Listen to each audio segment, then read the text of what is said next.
Anim na airport personnel sa Pilipinas sinibak sa pwesto matapos sila magpositibo sa ginawang random drug test sa lahat ng paliparan sa buong bansa. Ayon dito sa report, ang nasabing dismissal ay direktiba ng ating Pangulo at ng DOTR Secretary Vince Dizon. Kasama na dyan ang CAAP para masigurado na lahat ng mga paliparan sa Pilipinas ay drug-free. 6 na empleyado ng mga paliparan na nagpositibo sa paggamit ng ilegal na droga sinibak sa pwesto. Narito ang balitang kumpirmado, sigurado mula sa CAAP. Hatid sa inyo ni Radyo Patrol, Gabriel Gonzalez. Good morning, Gab. Good morning, Peter at Rika. Tinanggal sa trabaho ang 6 na airport personnel matapos magpositibo sa isinagawang random drug test ng Civil Aviation Authority of the Philippines. Kabilang dito ang isang taga General Santos International Airport, 3 taga Butuan Airport, isa sa Osamis Airport at isa sa Bacolod Silay Airport. Naganap ang drug testing ng mga kawani ng iba't ibang paliparan sa buong bansa noong Pebrero hanggang ngayong Agosto. Tapos sa Civil Aviation Authority of the Philippines, meron pong 6 na mga airport personnel ang nagpositibo sa illegal na droga at 3 ho sa kanila ay mula ho doon sa bahagi ho ng Butuan Airport. Agad po silang tinanggal ng airport management. May update po dyan ng Bombo Radio Butuan.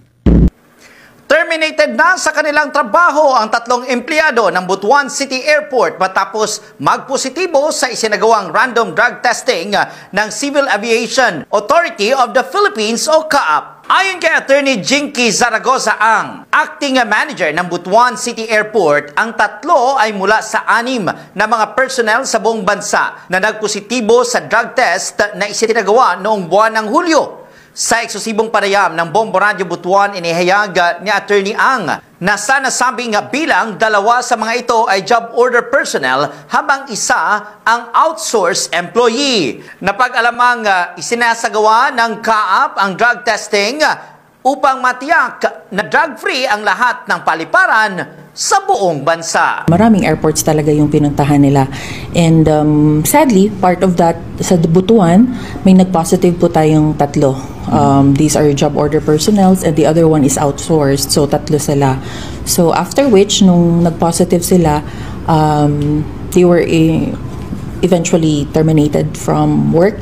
Kasi nga po, that's part of the drive natin sa kagawaran na malinis po natin yung mga nagtatrabaho sa ahensya po natin. Ang masasabi ko dito ay yaman din lang na ipinapatupad ang drug testing sa lahat ng mga personnel sa NAIA at sa lahat ng mga paliparan sa Pilipinas at pati nga ngayon sa Senado. Dapat pangunahan ito ng pinakamataas na leader ng bansa hanggang sa pinakamababa para matapos na rin ang mga haka-haka at para masigurado na walang government official sa Pilipinas ang gumagamit ng illegal na droga.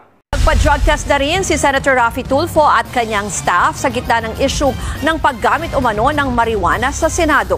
Wala raw po ang sa kanyang staff ang sino mang magpo-positibo kaya sisiguraduhin niya na sibak kaagad kung mayroon man. Gate pa ni Tulfo, dapat nga raw kahit kumakandidato pa lang, magpa-drug test na. Matatanda ang nagpa-test na rin si Senator Mig Zubiri pati ang kanyang staff kahapon. Samantala, handa naman daw ang pamunuan ng Senado na magpatupad ng mandatory random drug testing.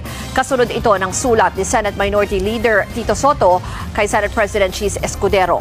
Nag-ugat ang lahat ng ito sa bali-balitang may nahuli raw na nagmariwana sa banyo dyan sa loob ng Senado.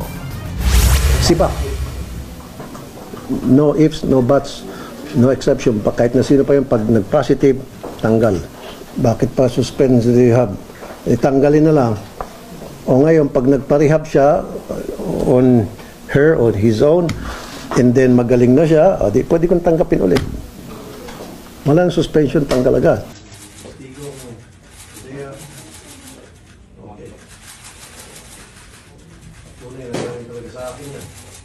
Dadali ko na po dun sa testing.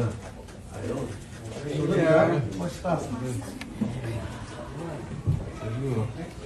Staff, marami-raming staff. Makakapagtay ba kayo eh, marenta sila.